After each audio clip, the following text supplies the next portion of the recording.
اس کتاب کے مباحث اور اس کے ابواب اور اس کے چیپٹرز پر گفتگو کرنے سے قبل مناسب معلوم ہوتا ہے کہ صاحب کتاب کا مختصر تعارف کر دیا جائے اور کتاب کا منہج اور پیٹرن کیا ہے وہ آپ کے سامنے لایا جائے تاکہ آپ کی دلچسپی کتاب میں انشاءاللہ قائم رہے۔ اس کتاب کے مؤلف 12ویں صدی کے عظیم مصلح اور مجدد الامام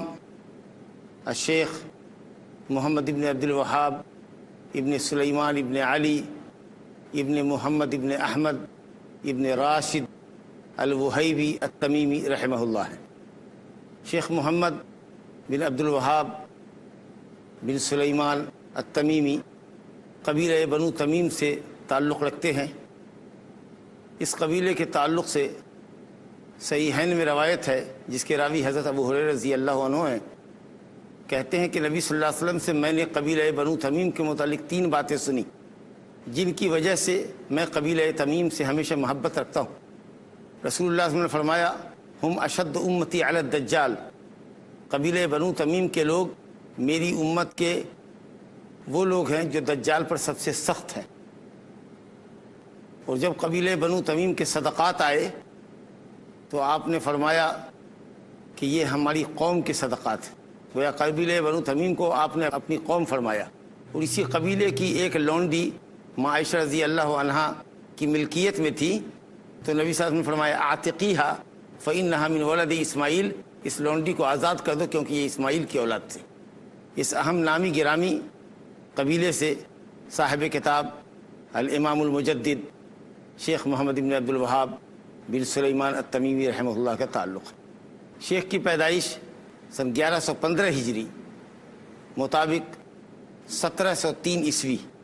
مقام اویینہ میں جو ریاض سے قریب ایک شہر ہے 100 کلومیٹر کے فاصلے پر، وہاں آپ کی ولادت ہوئی۔ ماشاءاللہ علمی گھرانے میں آپ نے آنکھیں کھولی۔ آپ کے والد شیخ عبد الوہاب ابن سلیمان التمیمی رحمہ اللہ بڑے فقیہ اور شہر کے قاضی تھے۔ آپ نے اپنے والد کے سائے عاطفت میں زندگی گزاری اور ان سے عقیدے کا، حدیث کا، تفسیر کا، فقہ کا علم حاصل کیا۔ نہایت ذہین و فطین تھے۔ 10 سال کی عمر سے قبل قرآن مجید مکمل حفظ کر لیا، اور جب 12 سال کے ہوئے تو والد محترم نے مسجد کا امام آپ کو مقرر کیا، اور اسی 12 سال کی عمر میں آپ کی شادی بھی کر دی۔ طلب علم کی بے پناہ رغبت آپ کے دل میں پائی جاتی تھی۔ ہمیشہ مطالعے میں، کتب بینی میں، اسٹڈی میں آپ لگے رہتے تھے۔ وہ خاص کر شیخ الاسلام ابن تیمیہ اور ان کے شاگرد رشید علامہ ابن القیم رحمہ اللہ کی تالیفات اور تصنیفات سے والہانہ محبت رکھتے تھے۔ پھر طائر شوق نے حرمین شریفین کی راہ لی، سوچا کہ اپنے شہر سے نکل کر حرمین شریفین کے علماء سے علم حدیث و فقہ حاصل کریں۔ چنانچہ سب سے پہلے مکہ گئے، وہاں فریضہ حج کی ادائیگی سے فارغ ہوئے اور آپ نے وہاں کے علماء سے علم حاصل کیا۔ پھر مدینہ نبویہ کا رخ کیا اور وہاں خاص طریقے سے 2 بڑے عالم عبداللہ بن ابراہیم آل سیف اور علامہ محدث محمد حیات سندھی رحمہ اللہ سے اکتساب فیض کیا، حدیث کا بطور خاص علم حاصل کیا، اور پھر اس کے بعد اپنے وطن اویینہ تشریف لائے۔ طلب علم کے شوق میں آپ عراق بھی گئے اور عراق کے مشہور شہر بصرہ کے اندر آپ فروکش ہوئے۔ وہاں شیخ محمد المجموعی کے گھر میں قیام کیا اور زیادہ تر علماء سے اکتساب فیض، اکتساب علم آپ نے شہر بصرہ میں کیا۔ شہر بصرہ کے اندر طالب علمی کے زمانے میں آپ نے یہ عظیم کتاب التوحید الذی هو حق اللہ علی العبید تصنیف فرمائی، جیسا کہ ان کے پوتے علامہ عبد الرحمن بن حسن رحمہ اللہ، جنہوں نے اس کتاب کی ایک عظیم شرح فتح المجید لشرح کتاب التوحید لکھی ہے، انہوں نے لکھا ہے کہ دادا جان نے یہ کتاب بصرہ میں قیام کے دوران طالب علمی کے زمانے میں تصنیف کی تھی۔ اس کے بعد آپ شام جانا چاہتے تھے لیکن قدرت کو منظور نہیں تھا، کچھ رکاوٹیں آ گئی آپ پھر اپنے وطن معروف لوٹے، لیکن جب تک آپ عراق سے لوٹتے اس وقت تک آپ کا خاندان، آپ کے والد شہر عیینہ چھوڑ کر شہر حریملہ آ گئے تھے جو ریاض سے قریب ہے، اور اس درمیان میں واپسی میں مقام احسا اور دوسرے مقام سے گزرتے ہوئے وہاں کے علماء اور فضلاء سے بھی علم حاصل کیا۔ جب شہر حریملہ آئے تو آپ نے درس و تدریس کا سلسلہ قائم کیا، دعوت کا کام کیا، اور ماشاء اللہ نہایت ذہین و فتین آدمی تھے، قول حق اور رد باطل میں انتہائی جری اور انتہائی شجاع تھے، بلا خوف لومۃ لائم، کسی ملامت گر کی ملامت کی پرواہ کیے بغیر حق اور اللہ سبحانہ و تعالیٰ کی توحید جو اول واجب ہے انسان کے اوپر، اس کو آپ نے نہایت تندہی کے ساتھ، دل جمعی کے ساتھ، رغبت کے ساتھ پیش فرمایا، اور شرک و بدعت پر رد کیا۔ جہاں بہت سے لوگ آپ کے مداح ہوئے اور بہت سے لوگوں کے دلوں میں آپ کی محبت بیٹھی، وہیں شہر کی اکثریت کفر و شرک پر کھلا رد کرنے کے نتیجے میں آپ کی مخالف ہو گئی اور تکلیفیں دینے شروع کی،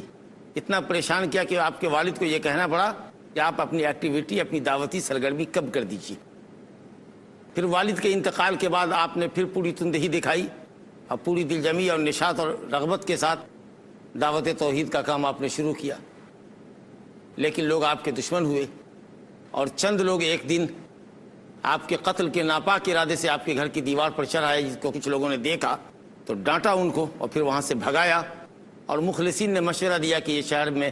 آپ کے لیے اقامت بہتر نہیں ہے، لوگ آپ کی جان کے پیچھے پڑ گئے ہیں، لہٰذا آپ شہر چینج کر دیجیے۔ حریملہ سے پھر آپ مقام عیینہ آئے جو آپ کا مولد و مسکن تھا،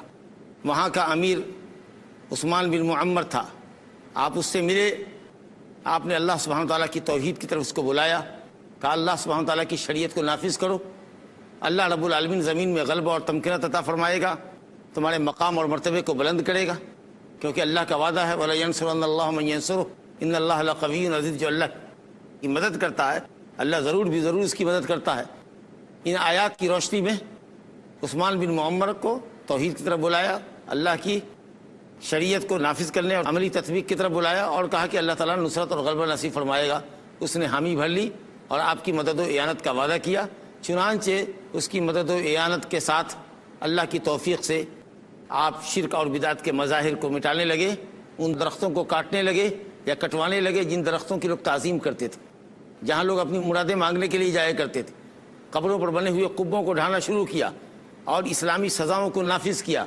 چنانچہ اسی درمیان میں ایک عورت جس سے زناکاری سرزد ہو گئی تھی اور اعتراف جرم کرنے آئی تھی، تو حضرت امام صاحب کتاب رحمہ اللہ نے، جو عثمان بن معمر کے مشیر، وزیر، مفتی اور عالم اور قاضی کی حیثیت رکھتے تھے، فیصلہ اور فتویٰ صادر کیا کہ اس عورت کو رجم کر دیا جائے، شادی شدہ عورت تھی، چنانچہ اس کو رجم کیا گیا۔ پورے نجد میں یہ خبر جنگل کی آگ کی طرح پھیلی، اور یہ خبر احسا کے حاکم سلیمان بن محمد بن عرعیر کے پاس پہنچی، وہ غصے سے لال پیلا ہوا اور اس نے عیینہ کے امیر عثمان بن معمر کو لکھا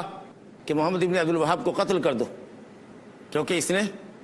ایک عورت کو قتل کیا ہے یا اس کے فتوے سے قتل کی گئی ہے، حالانکہ اسلامی سزا تھی۔ زانی شادی شدہ ہو اور جرم ثابت ہو جائے تو اس کی اسلامی سزا ہے کہ رجم کر دیا جائے، لیکن اس کے نتیجے میں کہا کہ ان کو قتل کر دو۔ چنانچہ عثمان بن معمر نے امام الدعوہ کو، شیخ محمد بن وہاب رحمۃ اللہ علیہ کو، حاکم احسا کے حکم سے آگاہ کیا اور کہا کہ مجھے خوف ہے یا یہ سمجھ کر کے کہ اس کی ریاست اس کی ریاست کے اندر تھی اور وہ سالانہ امداد کیا کرتا تھا، ڈر گیا عثمان بن معمر کہ کہیں اگر اس نے محمد بن وہاب کو اپنے شہر سے نہیں نکالا تو سالانہ امداد احسا کا امیر بند کر دے گا، ہو سکتا ہے کہ فوجی کارروائی بھی کرے اور ذلیل و رسوا کرے۔ اس لیے امام محمد بن وہاب رحمۃ اللہ علیہ سے کہا کہ آپ شہر عیینہ چھوڑ دیجیے۔ آپ کہا ٹھیک ہے، لیکن ایک فارسی کو آپ کے پیچھے لگایا اور سمجھا دیا کہ جب یہ شہر سے باہر نکل جائیں تو ان کو قتل کر دینا، تاکہ حاکم کے حکم پر عمل ہو جائے اور یہ بات بھی رہ جائے کہ ہم نے آپ کو پناہ دیا تھا، آپ کی نصرت اور حمایت کا وعدہ کیا تھا، تو شہر میں ہم نے قتل نہیں کیا، کسی فارسی نے آپ کو قتل کر دیا دھوکے سے، تو اس میں ہمارا کیا قصور ہے؟ لیکن اللہ رب العالمین جس کو رکھے اس کو کون چکے۔ گفتگو آپ کے ساتھ چل رہی تھی کہ عثمان بن معمر نے حاکم احسا کے کہنے پر ایک اسلامی شریعت کے ایک قانون، جرم زنا کی سزا رجم کے نفاذ کے نتیجے میں آپ کو شہر سے نکلوایا، یہ واقعہ سن 1155 کا ہے۔ آپ وہاں سے نکلے اور آپ نے رخ کیا درعیہ کا، یہ شہر بھی ریاض سے قریب ہے، 100 کلومیٹر کے اندر ہی میں۔ وہاں کے حاکم تھے امام محمد بن سعود رحمہ اللہ۔ درعیہ میں آپ نے قیام اپنے ایک شاگرد علی عبد الرحمن ابن سویلم کے پاس کیا۔ شاگرد نے بڑی تکریم سے آپ کو گھر میں بٹھایا۔ لوگوں کو معلوم ہوا کہ شیخ امام آئے ہوئے ہیں، تو وفد کی شکل میں جا کر آپ سے ملاقات کرتے تھے، آپ سے استفادہ کرتے تھے، یہاں تک کہ امیر درعیہ امام محمد بن سعود رحمہ اللہ بھی تشریف لائے، ملاقات کی، دعا سلام کے بعد آپ کے آنے کی غرض پوچھی، آپ کی دعوت کا لب لباب جانا، مقصد کیا ہے، کیسی دعوت ہے۔ آپ نے اللہ سبحانہ وتعالیٰ کی دعوت توحید ان کے سامنے رکھی، اور ملک میں پھیلی ہوئی بدامنی، دین سے دوری کے نتیجے میں انارکی اور بدعقیدگی کے نتیجے میں روزمرہ آنے والی آفتوں کا ذکر کیا، اور امیر سے عرض کیا کہ اگر آپ اللہ کے دین کی نصرت و حمایت کر رہے ہیں اور اللہ کی شریعت کو نافذ کریں اور توحید کی دعوت کو پھیلانے میں آپ ہماری مدد کریں،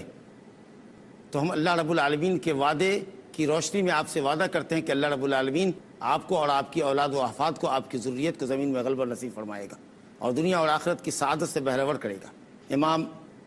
محمد بن سعود کے سینے کو اللہ نے کھول دیا، حضرت امام سے وعدہ کیا۔ دونوں اماموں نے، امام محمد بن سعود اور امام محمد بن وہاب رحمہ اللہ نے ایک دوسرے کے ہاتھ پر بیعت کی۔ یہ بیعت سن 1158 میں تھی۔ یہ گویا پہلی سعودی حکومت کی بنیاد پڑی تھی، اور پہلی مرتبہ سیف اور قلم، امام محمد بن سعود کی تلوار اور امام محمد بن وہاب رحمہ اللہ کا قلم اور آپ کی زبان اکٹھا ہوئی۔ اور اس کے بعد جب دعوت دین پھیلائی گئی اور توحید کی دعوت عام کی گئی، تو ماشاء اللہ چند سالوں کے اندر ہی پورا نجد توحید کی آواز سے گونج اٹھا اور شرک کے مظاہر ختم ہو گئے، اور اللہ رب العالمین نے محمد بن سعود کو پورے نجد کا حکمراں بنا دیا۔ ان کے انتقال کے بعد دعوت توحید کی راہ میں زبردست مدد ان کے صاحبزادے امام مجاہد عبدالعزیز بن محمد بن سعود نے کی، اور انہوں نے بھی شیخ کی دعوت کو پھیلانے میں پوری صلاحیت صرف کر دی اور پوری فوجی مدد کی۔ اس کے بعد شیخ عبدالعزیز، امام عبدالعزیز کے بعد ان کے صاحبزادے سعود بن عبدالعزیز بن محمد بن سعود نے بھی زبردست تعاون کیا، یہاں تک کہ اس زمان میں پورا جزیرہ عرب کے اوپر سعودی حکومت قابض ہو گئی، اور توحید کا پھریرا پورے جزیرہ عرب کے اوپر، یمن کے بعض علاقوں سے لے کر کے اور دمشق کے علاقے تک، ملک شام تک پوری حکومت، حرمین شریفین وغیرہ سب کے سب سعودی حکومت کے اندر آ گئے، اور اس طریقہ سے الحمدللہ شرک کی جڑ کٹ گئی جزیرۃ العرب سے، اور ایک مرتبہ پھر جزیرہ عرب جو جاہلیت اولیٰ کی طرف، قبل از اسلام کی جاہلیت کی طرف جا رہا تھا، وہ پھر سے ٹریک پر آ گیا، اور اللہ سبحانہ و تعالیٰ کی توحید پر لوگ گامزن ہوئے۔ الحمدللہ شیخ محمد بن وہاب رحمۃ اللہ علیہ نے اپنی دعوت کے ثمرات اور اس کے اچھے نتائج اپنی آنکھوں سے دیکھے۔ شرک مٹ چکا تھا، اور ہر جگہ پڑھنے پڑھانے کا سلسلہ چل پڑا تھا، اور بڑے بڑے علماء فضلاء، جن میں آپ کے ابنا بھی تھے، آپ کے شاگردان بھی تھے، علماء کی ایک بڑی تعداد آپ کے سامنے موجود تھی، جو علم اور دعوت کا کام اور توحید کا کام پوری تندہی سے کر رہی تھی۔ یہ تمام ثمرات اور اچھے نتائج کو دیکھنے کے بعد